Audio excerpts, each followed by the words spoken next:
tardes, mi nombre es Luis Enrique Mayorga y vengo para la compañía UNAM para un mejor trato del cemento.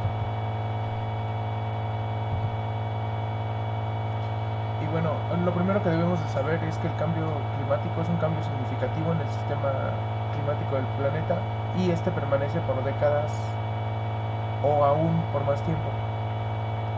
Ahora, otro de los conceptos que debemos saber es el cambio climático, el cual es un fenómeno natural que ocurre en la atmósfera y hace posible la existencia de la vida tal y como la conocemos. Sin embargo,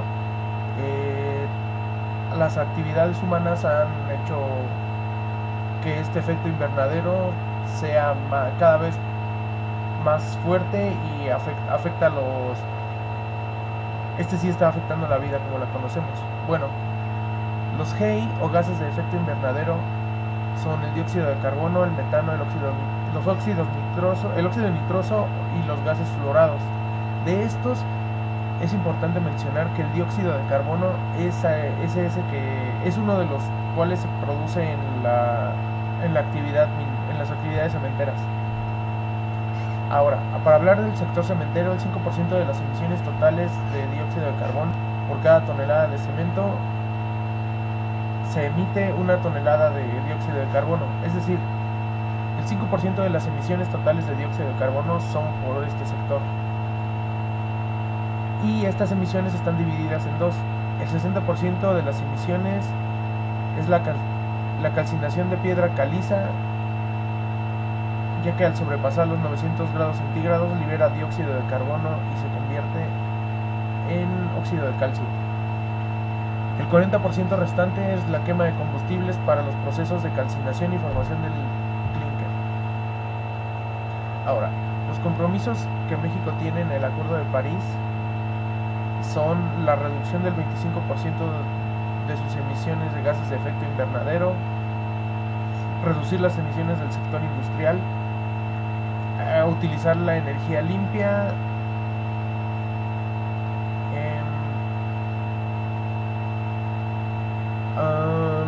y bueno, pues en realidad estos dos compromisos que se mencionan son los únicos que afectan al sector cementero directamente. En el Acuerdo de París, la industria cementera se comprometió a reducir las emisiones en un 43% para el 2030. Ahora, para hacer esto, yo recomiendo la implementación de proyectos de producción más limpia. ¿Cuáles serían esto? Bueno, pues aplicar un ciclo del calcio regenerativo, el procesamiento del cemento a bajas temperaturas, impulsar la eficiencia energética, la utilización de combustibles alternativos, es decir, residuos municipales, la utilización de plantas de proceso seco para la producción del cemento, establecer pruebas de laboratorio para las emisiones de estas producciones, a sustituir las materias primas por desechos, suelos contaminados, concreto reciclado, vidrio triturado o entre muchos otros materiales que están ahí al alcance del sector.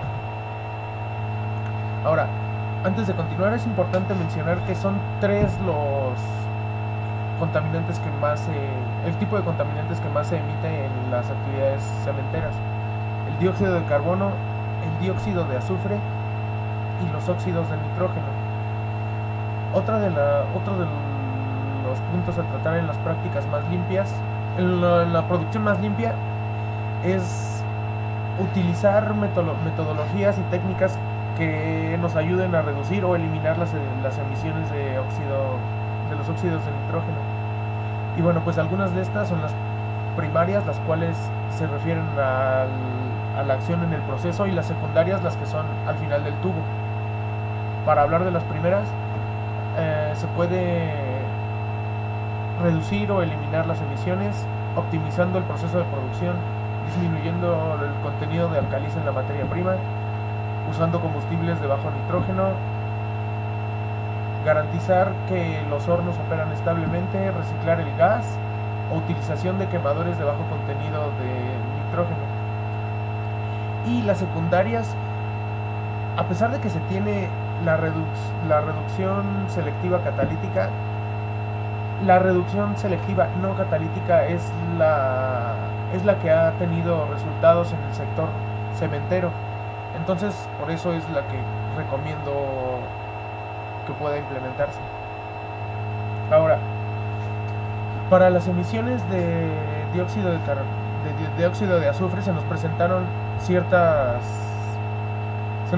ciertos valores, como la velocidad de emisión, la altura de la chimenea, el diámetro de chimenea, la tasa de emisión, bueno, más bien el gasto, la temperatura de emisión, el tipo de terreno y el tipo de población al que está llegando. Y bueno, pues para